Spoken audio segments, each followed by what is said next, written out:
Assalamualaikum warahmatullahi wabarakatuh. Perkenalkan, nama saya Fitro Satrio Madani, NIM 181031261003. Di sini saya ingin mempresentasikan mengenai inovasi dan risiko.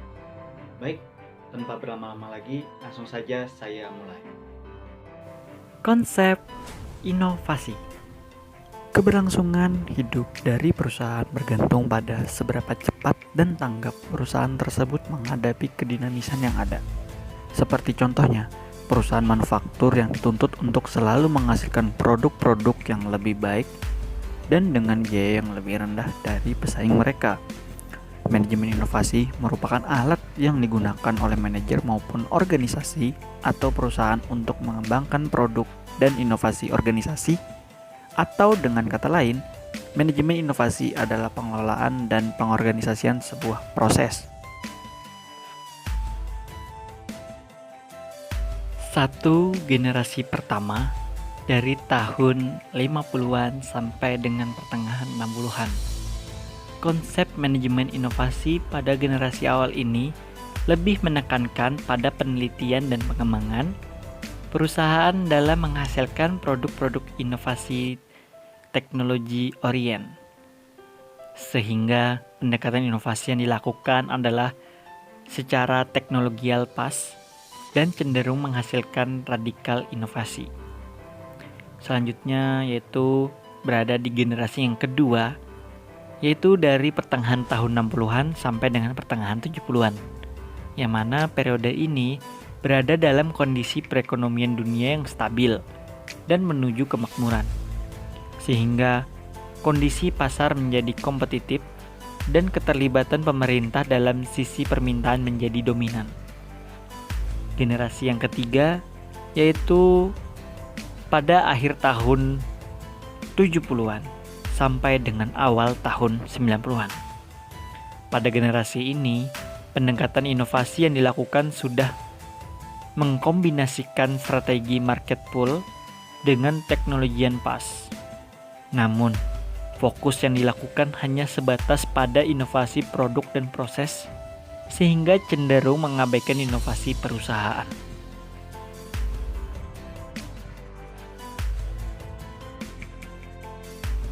Dan yang keempat yaitu pada generasi ini dari awal tahun 90-an sampai dengan tahun 2000-an, yang mana kemajuan teknologi dan inovasi menjadikan globalisasi sebagai faktor utama dalam periode ini, di mana kompetisi tingkat global semakin ketat. Selanjutnya yaitu ada membangun organisasi yang inovatif.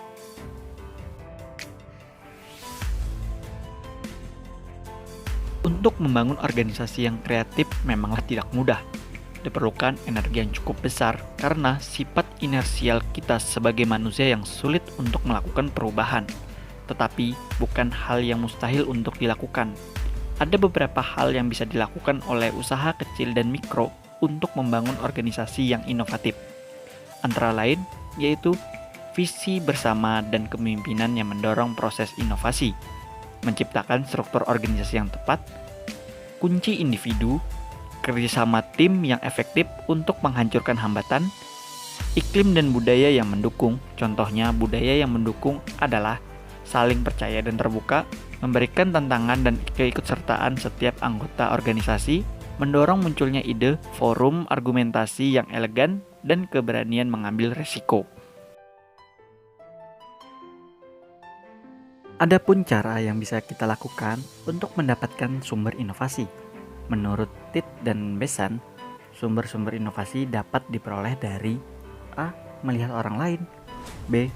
Mengkombinasikan inovasi yang sudah ada, C. Pelanggan atau pengguna, D. Kustomisasi, dan E. Lain-lain sebagainya. Aliansi atau partnership dalam inovasi.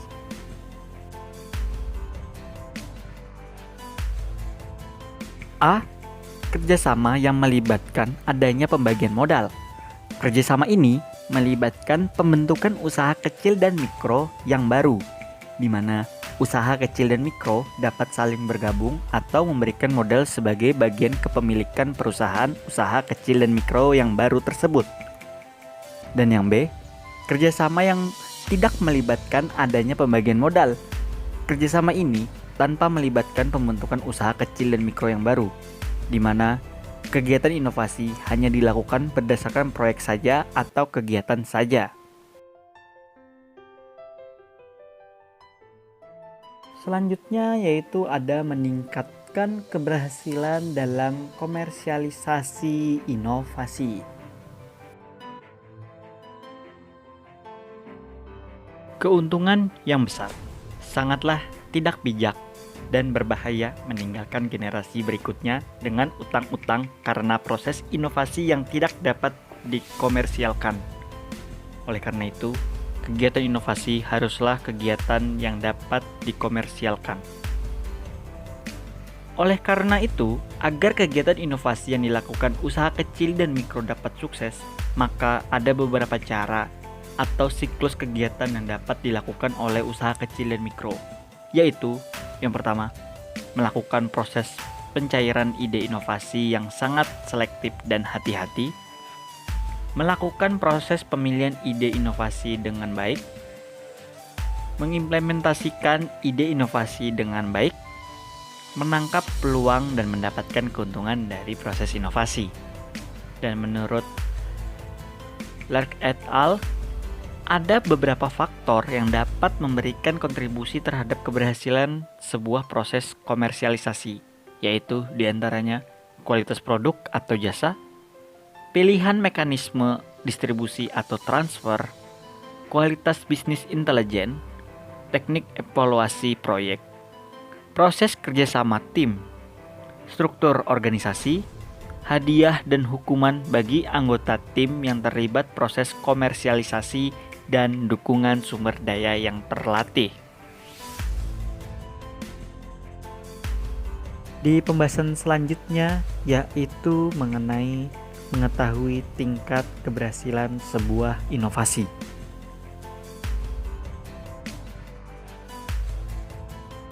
Ada beberapa cara untuk mengukur tingkat keberhasilan sebuah proses inovasi dengan menggunakan beberapa indikator sebagai parameternya. Dalam buku Tid and Beeson 2010 mengatakan, selain tentu saja indikator meningkatnya pendapatan dan keuntungan dan meningkatnya pangsa pasar, ada beberapa indikator lain yang untuk mengukur keberhasilan sebuah proses inovasi, yaitu di antaranya menurut John Gilbert, Heart of Process Excellence, meningkatnya perilaku inovasi di antara pekerja sehingga saling mendorong untuk selalu melakukan kegiatan yang menuju perbaikan. Para pekerja berusaha untuk meningkatkan kinerja masyarakat. Manajemen mendorong dan mendukung proses inovasi kepada pekerjanya yang melakukan tindakan perbaikan. Dan menurut Patrick McLaughlin, Managing Director, meningkatnya jumlah sumber daya tidak harus terlalu banyak dan tidak perlu pula terlalu sedikit.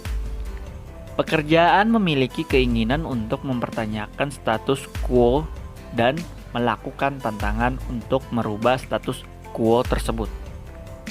Pekerja menunjukkan ketidaksetujuan terhadap status quo dan berpikir terbuka terhadap ide-ide atau gagasan yang baru. Manajemen atau dalam hal ini pemilik usaha kecil dan mikro memiliki komitmen untuk melakukan sebuah inovasi. Manajemen menyediakan waktu untuk membahas pengembangan ide baru, melakukan percobaan dan evaluasi terhadap ide baru tersebut. Selalu bekerja memiliki komitmen untuk melindungi lingkungan kerjanya, sumber dayanya, orang dan budaya inovatif dari korosi sistem birokrasi. Adanya pengakuan dan pemberian penghargaan bagi para pekerja yang memberikan dampak positif kepada organisasi. Inovasi sudah menjadi budaya organisasi.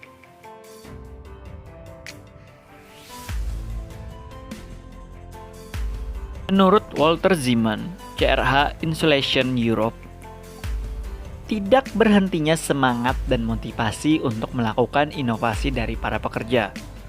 Manajemen memiliki pandangan bahwa proses inovasi adalah proses yang jangka panjang dan bukan proses jangka pendek. Manajemen membentuk organisasi berbasis proyek. Manajemen membuat perencanaan portofolio berdasarkan kegiatan inovasi. Manajemen membangun tahapan evaluasi kegiatan inovasi untuk memonitor kegiatan inovasi. Meningkatkan jumlah pekerja dan kompetensi pekerja yang berorientasi kepada kegiatan inovasi. Dan menurut John Tregaskes, inovasi manager, terbentuknya budaya inovasi daripada kondisi stagnan. Manajemen berada di belakang dan selalu mendorong kegiatan inovasi. Pekerja dengan latar belakang pengalaman berbeda, latar belakang pendidikan yang berbeda, dan latar belakang keahlian berbeda, maupun bekerja sama dan melakukan proses berbagai pengetahuan. Adanya budaya mengakui kesalahan dan kemudian hari pengalaman salah tersebut berusaha untuk memperbaiki dengan melakukan usaha perbaikan dengan cara yaitu menawarkan sebuah solusi dengan ide-ide yang baru yang tentunya inovatif dan dapat meningkatkan pengembangan. Menurut Tesmer, Managing Director, inovasi telah menjadi bagian terintegrasi dengan strategi perusahaan. Budaya inovasi telah terbentuk pada setiap pekerja. Budaya untuk melakukan networking atau kerjasama dalam melakukan kegiatan inovasi telah muncul. Budaya dan sikap untuk berbagi pengetahuan telah muncul pada setiap pekerja. Proses dari inovasi menuju komersialisasi tidak dilakukan secara langsung, tetapi melalui proses uji coba dengan menggunakan pembuatan prototipe. Dan menurut Robert Perron, pekerja memahami bahwa proses inovasi adalah proses yang berisiko, karena itu harus dikelola dengan baik. Para pekerja memahami untuk kesuksesan sebuah inovasi, maka hal yang harus dilakukan yaitu melalui kedekatan dengan pelanggan atau konsumen menjadi hal yang harus dilakukan. Inovasi manajemen. Inovasi manajemen adalah implementasi dari sebuah aplikasi, proses dan struktur manajemen baru yang mewakili sebuah awal penting bagi perusahaan untuk bertransformasi ke arah yang lebih baik. Proses inovasi manajemen berbeda dengan inovasi teknologi. Terdapat 2 poin penting yang membedakan antara proses inovasi manajemen dengan inovasi teknologi, yaitu yang pertama, proses inovasi manajemen melibatkan lebih banyak pihak luar, di mana pihak luar memberikan masukan dan inspirasi.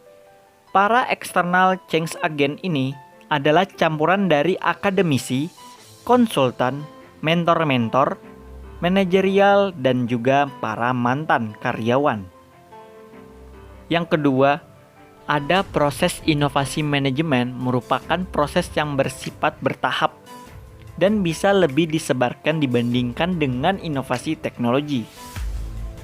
Brikingshaw dan Moll mengembangkan sebuah model inovasi manajemen di mana dalam model tersebut terdapat 4 tahapan. Tentunya, pada setiap tahapan terdapat perbedaan peran individu internal maupun eksternal.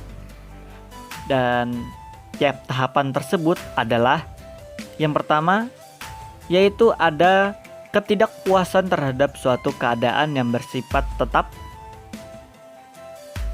Yang kedua, inspiration from other sources. Yang ketiga, ada invention. Dan yang keempat adalah internal and external validation. Selanjutnya ada inovasi dan risiko.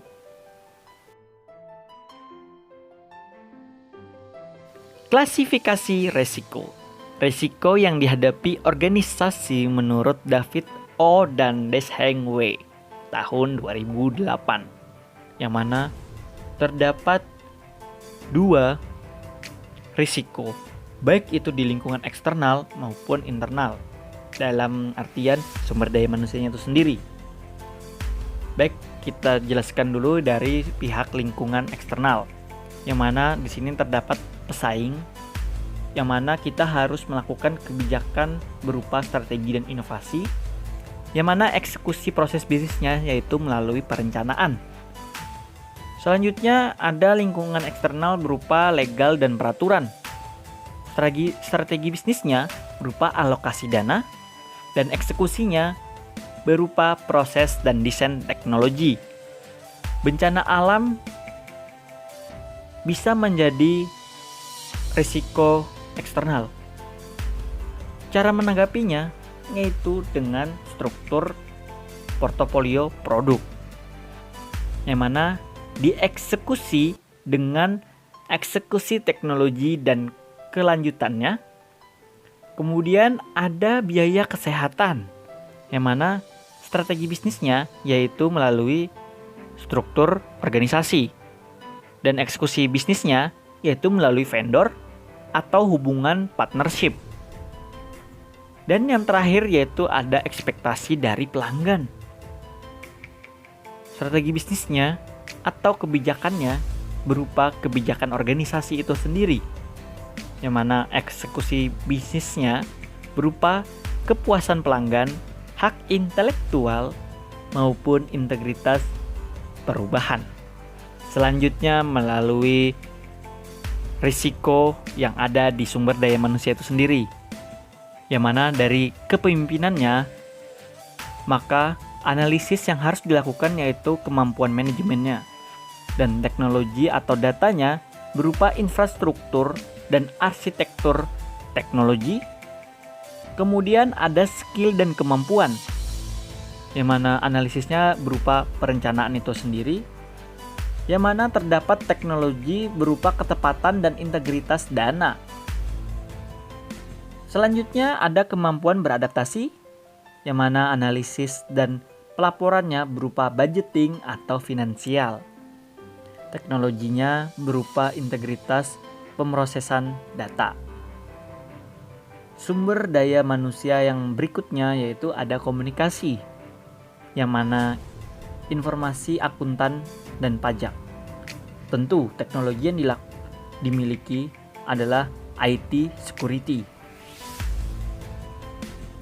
Insentif performa, yang mana analisis ini yaitu berupa pelaporan eksternal, dan teknologinya adalah kehandalan dan recovery teknologi. Di sini terdapat kepercayaan, di mana itu salah satu risiko yang harus dihadapi organisasi, yaitu berupa analisisnya adalah printing dan margin. Dan yang terakhir yaitu penyalahgunaan dan penipuan, yang mana di sini analisisnya yaitu melalui market intelligence dan komitmen kontrak itu sendiri.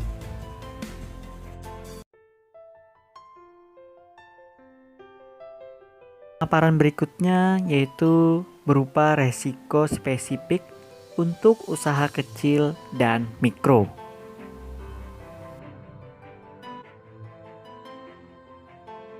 Kunci perbedaan antara perusahaan mikro dan perusahaan kecil menengah terletak pada proses pengambilan keputusan.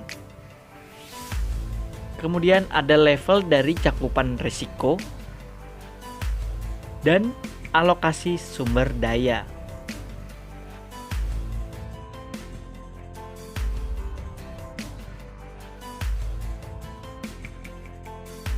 Di sini terdapat sekitar 4 jenis risiko untuk usaha kecil dan mikro.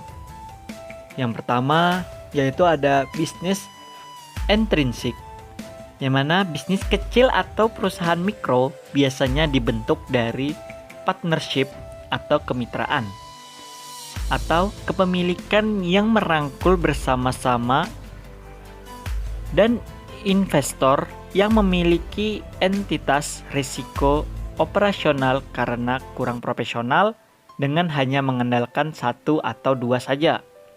Dan yang kedua, ada capital risk. Probabilitas turnover yang tinggi pegawai dan kelemahan dari segi expertise atau pegawai yang ahli melakukan sesuatu aktivitas spesifik menghasilkan tidak efektifnya manpower dalam perusahaan serta menambah biaya jika harus melakukan pelatihan lagi. Dan untuk jangka panjangnya, faktor SDM yang terus-menerus akibat turnover akan melemahkan produktivitas dan menyebabkan image dari merek bisnis tersebut. Yang ketiga, ada financial risk. Dalam hal ini, cash flow dan influencer power, dana terbatas yang dimiliki oleh usaha kecil dan mikro, segala macam pengeluaran akan sangat menekan. Biaya pekerja, biaya bahan bakar, biaya untuk memasarkan produk di tengah-tengah kompetisi, dan biaya-biaya lainnya akan membuat return yang diharapkan oleh perusahaan akan semakin tipis. Dan yang terakhir yaitu ada kompetisi dan market share. Usaha kecil dan mikro tidak dapat menghindari persaingan yang keras dan juga sulit di tengah perusahaan yang lebih besar untuk mencapai target pasar yang mampu dicapai untuk menguntungkannya. Manajemen risiko. Manajemen risiko dalam berbagai faktor yaitu dari lingkungan yang mana kebijakan pemerintah, nilai tukar, ketersediaan dari pegawai atau pekerja yang memiliki skill, cuaca, dan budaya. Dari teknikal, yaitu metode baru dan teknologi dan material. Bahan, yaitu ada staf, material, dan modal. Integrasi, yaitu ada software yang mendukung sistem yang lama dan yang baru. Manajemen, berbagai pengalaman dari setiap sektor, penggunaan teknik dalam manajemen proyek. HRM, menentukan goals yang relevan. Manajemen dalam transisi produk, struktur organisasi, perilaku organisasi, dan yaitu di sektor marketing yang mana ada pelanggan dan kompetitor.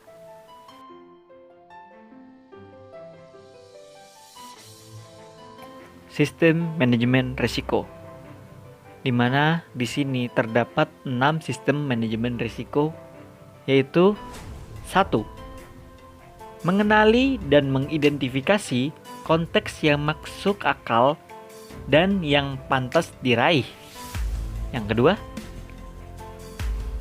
mengenali risiko dari proyek yang akan dihadapi para stakeholder. Yang ketiga, menganalisis risiko yang telah teridentifikasi. Keempat, mengembangkan respon yang perlu dilakukan pada risiko tersebut. Kelima, mengontrol dan memonitori risiko selama proyek.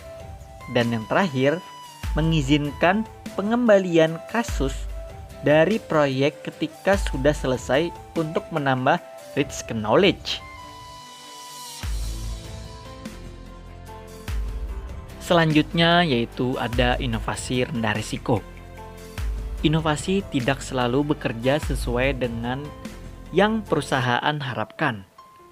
Walaupun perusahaan memiliki resolusi yang memadai baik dari komitmen, pendanaan, dan tingkat organisasi yang kokoh, banyak sekali perusahaan yang mengalami kegagalan saat melihat hasil yang mereka dapatkan dan investasi yang mereka buat. Kemudian ada pengaruh kebijakan pemerintah terhadap bisnis mikro dan inovasi. Pendanaan adalah hal yang penting di dalam sebuah bisnis, dan termasuk di dalamnya yaitu ada startup bisnis. startup ini memiliki beberapa aset dan mungkin tidak memiliki profit pada tahun pertama mereka. Model tradisional untuk pengaturan utang dan keuangan sangat sulit dilakukan pada jenis bisnis ini.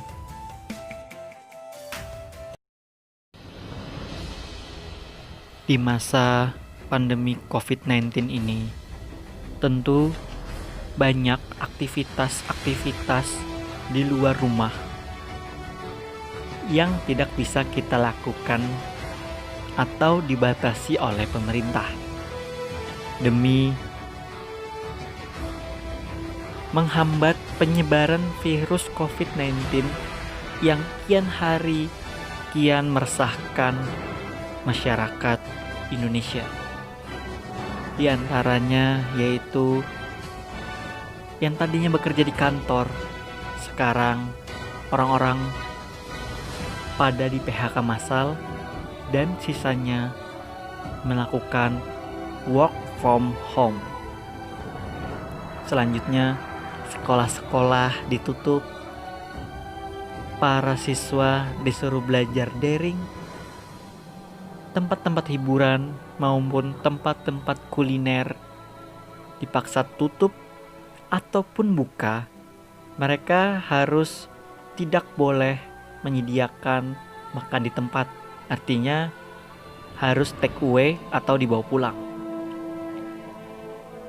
Dan dari sini saya melihat sebuah inovasi yang dilakukan oleh Velas Coffee and R3, di mana mereka menawarkan sistem delivery order yang mana pembeli tidak perlu datang ke Velas untuk memesan makanan dan hanya perlu melakukan di rumah masing-masing.